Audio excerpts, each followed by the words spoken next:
Sorry, I'm doing a vlog. Kitsuri na mukha ko. So, I'll show you what our day looks like sa day off po namin. I'll show you.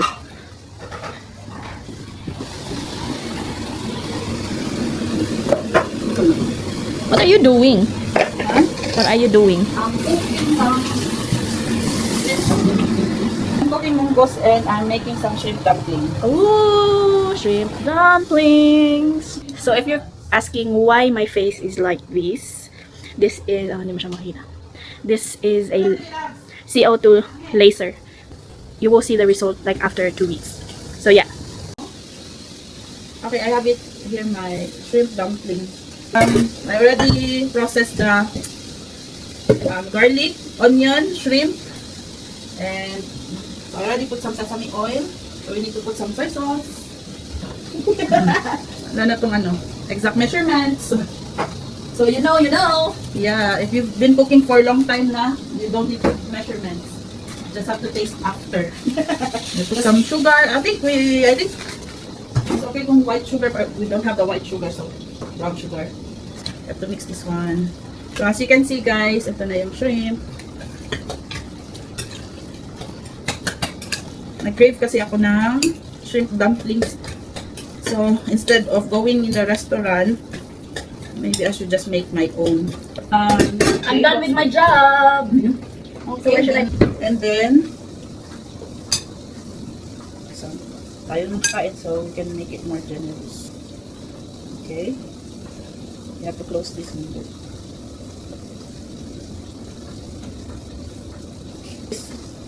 So di aboy lo kada. Are we steaming that or Dili na prito na ni siya. Ooh. Fried dumpling lang din.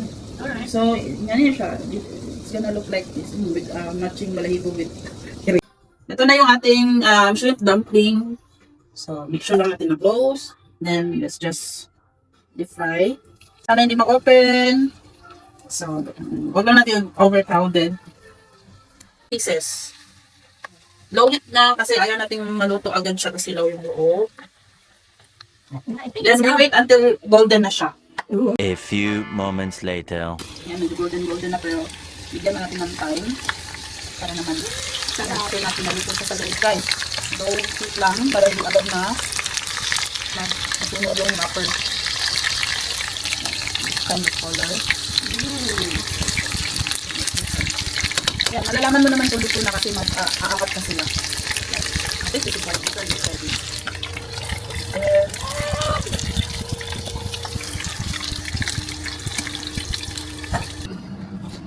Put some this a little bit. It's mayo and sriracha only. Very easy to make.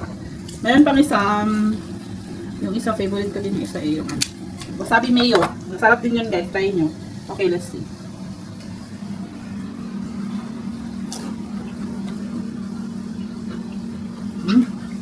Can you say? Good. You try it.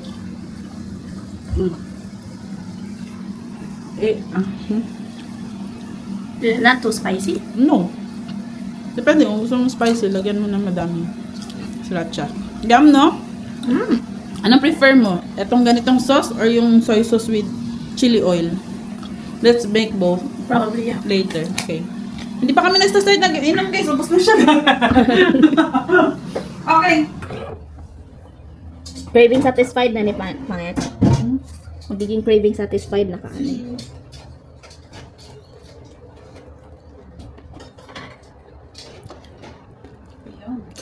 Tunan natin yung scallop. Talagay ko lang mas madali siya. Ganda lang nabili ko kasi meron pa yung kanyang parang egg ata. I'm not sure ang tawag dyan. Pero, So you have grated cheese. I have two types of cheese. This one is cheddar. Then this one is like, Still cheddar. yeah, pero I think melted siya. Madali siyang mag-melt, which is good. Then I have salted butter here. And then we're gonna put some garlic bits later on top. Then, let's ikaw gumawa ng scallop. Anong tawag ba? Anong tawag ba nila nito? Baked scallop? Baked scallop.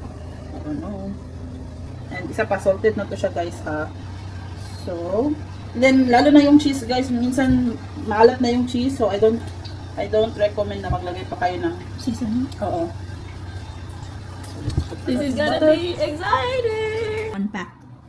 So, nabili ko siya ng $17 for Ilang piraso siya? 2, 4, 6, 8, 10, 12. 12 pieces for $17. Not bad na. Not bad. Especially kung bibili ka nito sa mga fish market, magkano to?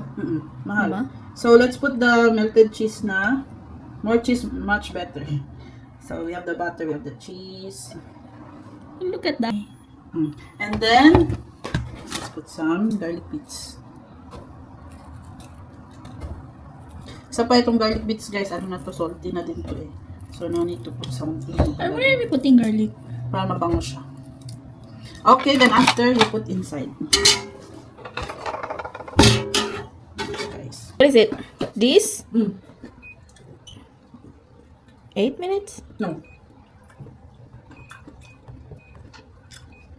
So 185 degrees For maybe 10 minutes.